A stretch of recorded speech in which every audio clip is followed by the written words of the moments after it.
Why does some art look flat while other pieces look incredibly cinematic? Some art has depth while others just don't.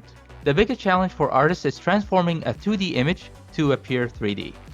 When I was starting out, I struggled with this issue. Sometimes I could create depth, and other times my art would fall flat. It felt random and I didn't know why. This was something I wrestled with for a really long time. I had a major issue figuring out how to elevate my art and make it feel immersive. You know that feeling when you look at someone's work and get completely lost in it? This is what I wanted to achieve. Back in the 90s, 3D was the hottest thing in console gaming. When the PlayStation and Nintendo 64 came out, everyone was raving about the depth and how everything looked three-dimensional. It brought a whole new flavor to shooters, platformers, and horror games. Suddenly, depth was a game changer. Games like Crash and Resident Evil stood out, giving a fresh new take on the platformer and horror genre. In 3D, it's pretty easy to create the illusion of depth. Just move the object further away from the focal point, and boom, you got depth. I remember wanting to learn 3D just to achieve that effect, but instead, I started to look at things a little bit differently.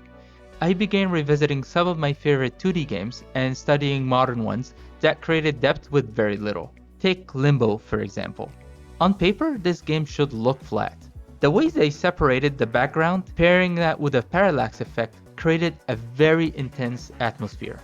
To me, this game got me hooked. That's when I realized how subtle techniques can create awesome effects on the screen. Creating depth in 2D art is tricky because you have to rely on colors, perspective, and composition to convince the viewer that the image isn't flat. Another game that does it exceptionally well is called Return. Similar to Limbo, it uses same color palettes for the foreground but adds more colors to the background, and the effect looked amazing. Now let's break down this scene. Notice how the foreground remains sharp and crisp while the background subtly shifts in color and light? This contrast gives the illusion of distance and depth. Let's try and create a scene together in Aseprite. So let's start with a blank canvas. I'm gonna start with something that's a little bit off-white for the background. And now I'm gonna create a new layer. First thing I wanted to focus on is the foreground. So let's just do something very quick, similar to Limbo. Now let's create our character, just make it very simple. So now that we have the foreground, let's work on the background. And I want to separate it into two different layers. So the first one, we're going to do something that's a little bit not too dark, just going to go a little bit brighter. And let's just do something that's just pretty much recreating that same screenshot. And now let's do one more, but with a brighter color. And let's just create something a little bit more in the background. Since I want it this way, let's just do something that's maybe that way. Alright.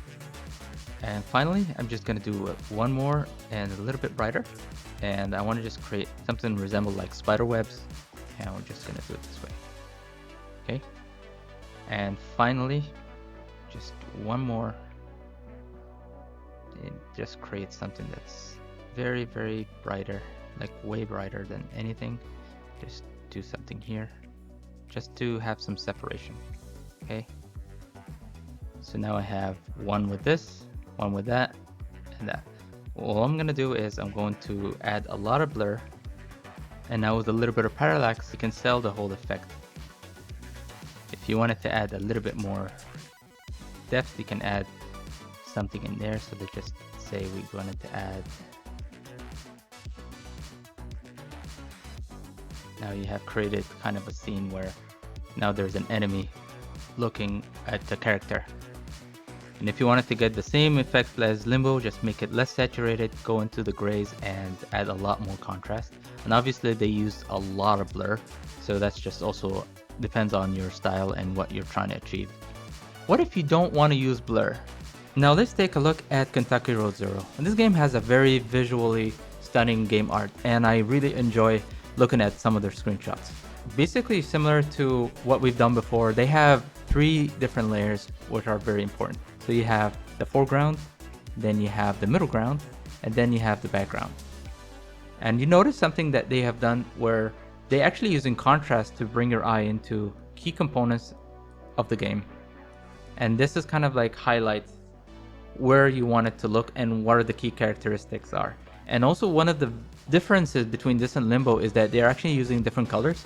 So the high saturated colors are basically your main focal points, and the ones that are less saturated are in the background. Now let's go take a look at a concept art that I have done for my game Duck Norris. When I was recording this video, I accidentally recorded the wrong screen, so I don't have the beginning of this. But what I'm gonna do is I'm gonna just show you how I broke down the layers, and it's very similar. So the background is all the clouds and the mountains, and the middle ground is Octo Queen, and the front is Duck Norris going into the ice cream shop. And just wanted to give an announcement while we're working on this is Duck Norris Steam page is currently live, and I posted the link in the description below, so if you can, please go ahead and wishlist it. It will really help me out and help get the game in front of a lot of people. With that being said, let's get back to the video. The truth is, breaking down your art into smaller components helps visualize the bigger picture and simplify what you need to do to get the look you're trying to achieve. And this is how the final concept art looks like.